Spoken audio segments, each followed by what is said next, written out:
Listahan ng financier ng mga survey firms pinasusulite. 101 ways to cook seafood ginanap sa Dagupan City, Astrodome. At pro-RH Law candidates, iboboto nga ba ng mga kabataan?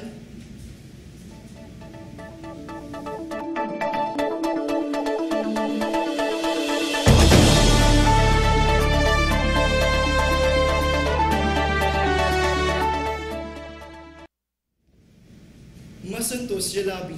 Ako si Tommy Digwarin. At ako si Siren Tahanlangit. Sinabihan ng Commission on Elections o COMELEC ang mga survey firms na ibunyag sa poll body ang mga nagpopondo sa kanilang inilalabas sa pag-aaral sa mga kandidatong ngayong eleksyon. Base sa COMELEC Resolution 9674, inuobliga ng poll body ang mga survey firms na ilahat ang kanilang tala ng financier. Layunin nito na maberipika ang mga survey results na inilalabas nila dahil ginagamit daw umano ito ng mga kandidato para makondisyon ang isipan ng publiko. Tinayak naman ni COMELEC Chairman Sixto Brillantes Jr. na mananatiling pribado ang anumang impormasyon na ipapasa ng mga kumpanya upang hindi maapektuhan ang kanilang pamamalakad at trabaho. Nauna namang nagmatigas ang SWS at Pulse Asia na ilahat ang mga nagpupondo sa kanilang surveys dahil hindi umano nila ito obligasyon sa COMELEC. 101 ways to cook seafood, ating alamin kay Chef Logro. Para sa katakam-takam na balita, narito si Ina de la Cruz. Parte ng selebrasyon ng Bangus Festival ang naganap na 101 ways to cook seafood kahapon sa Dagupan City People's Astrodome. 10 team ang nagtagisan ng galing sa pagluluto ng iba't ibang uri ng seafood. 3 iba't ibang putahe ang niluto ng bawat grupo. Isang entry sa mga kategoryang soup, appetizer at main course. Bago nagsimula ang competition proper, ay ipinakilala muna ang 3 hurado. Ang mga ito ay sina Chef Florentino Fontanilla na head chef ng Oriental Restaurant ng Lenox Hotel, Chef Bernardino Gingona, ang program director ng Senyor Tesoro Culinary School, at si Chef Boy Logro ng Kusina Master bilang chairman of the Board of Judges.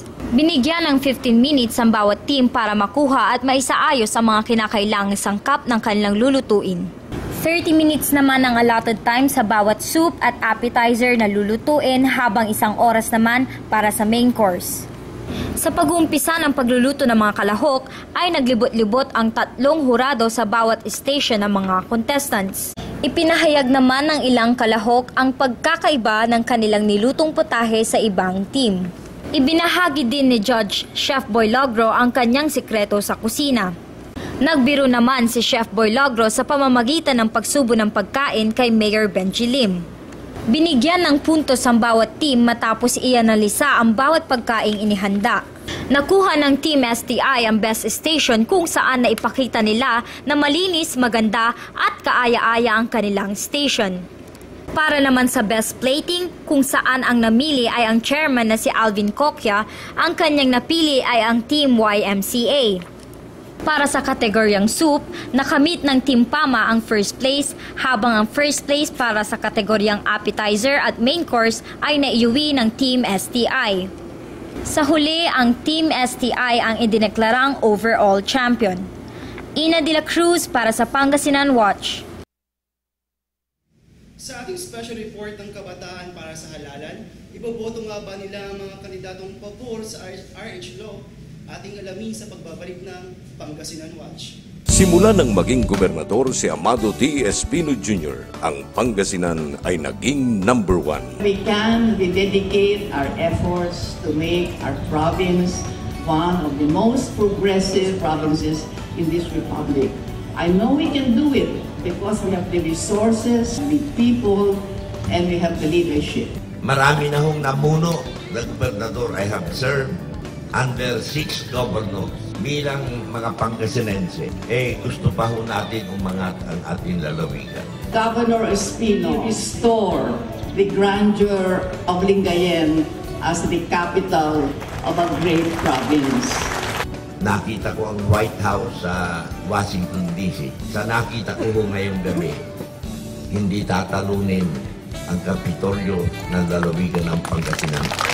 Dahil sa ating magaling na gobernador. Ipagpatuloy natin ang pagbabago at progreso sa Pangasinan.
Iboboto ba ng mga kabataan ang kandidatong pabor sa RH Law?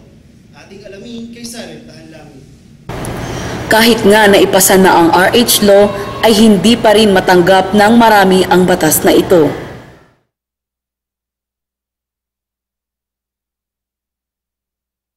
Atin na namang alamin ang pulso ng kabataan hinggil sa usaping ito. Oo, kasi makakatulong siya sa pagbaba ng poverty rate sa Pilipinas. Yung mga tiga-tigay ng Pilipinas. Pag hindi isinulong yung RH bill, dadami kasi pasawa yung mga Pilipino, hindi sila marunong sa family planning.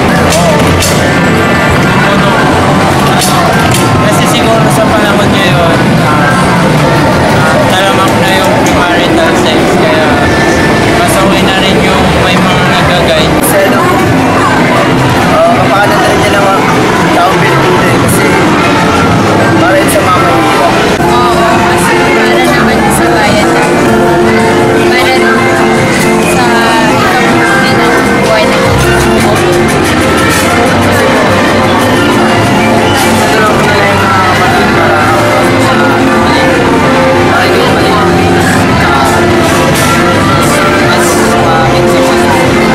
Iba-iba tayo ng pananaw, magkakaiba tayo ng paniniwala.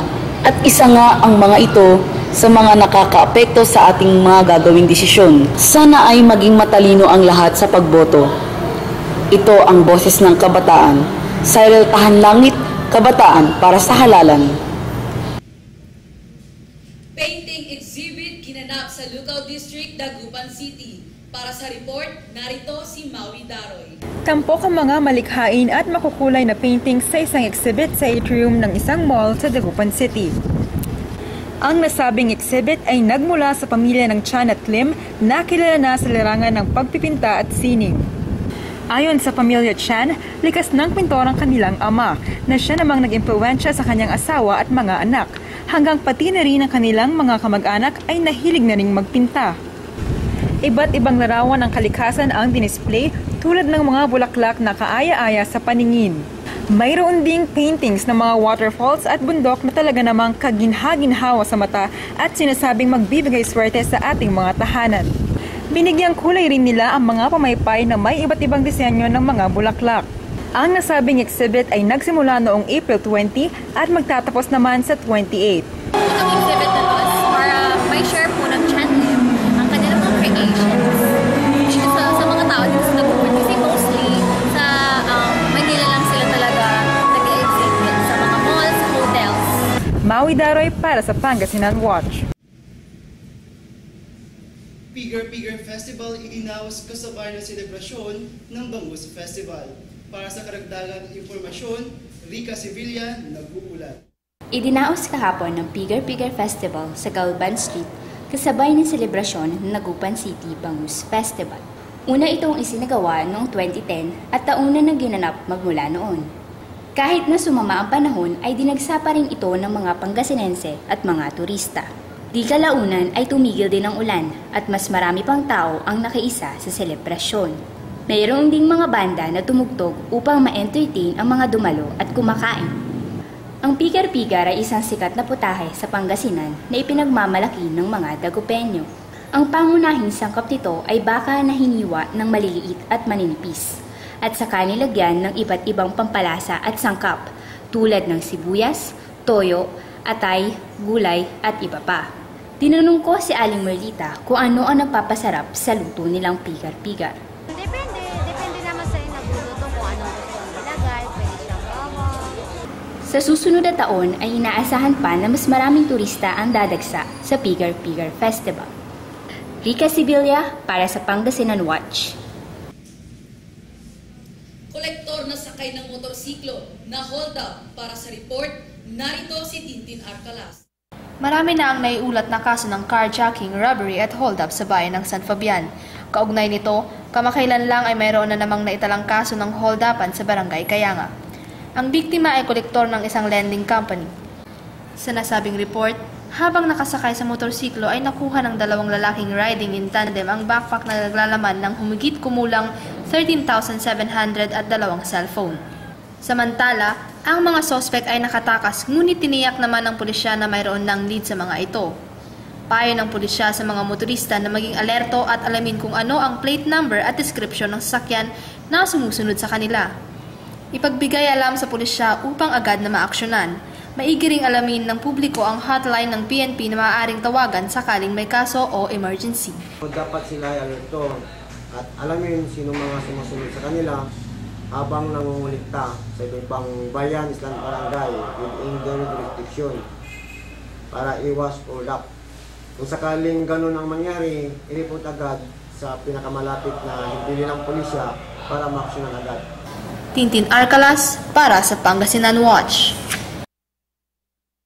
Hindi natuloy ang inaabangan na Little Miss Dagupan 2013 kagabi dahil sa napakalakas na ulan sa Dagupan City Plaza. Nadismaya ang marami sa pagkakaudlot nito. Inakala kasi nila na talagang matutuloy kaya't naghintay ang marami ng ilang oras.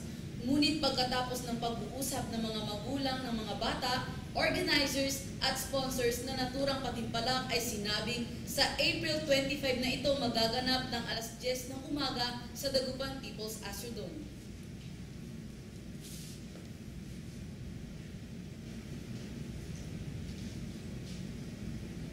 At yan ang mga balitang nakalap sa aming patuloy na pagbabantay. Mga balitang hatid sa ngalan ng tapat na serbisyo at sa kalaman ng karamihan. Ako si Tommy Diguarin. Mabilis, totoo at mapagkakatiwalaang impormasyon. Ako si Cyril Tahanlangit at ito ang Pangasinan Watch. Ang mata ng publiko sa probinsya.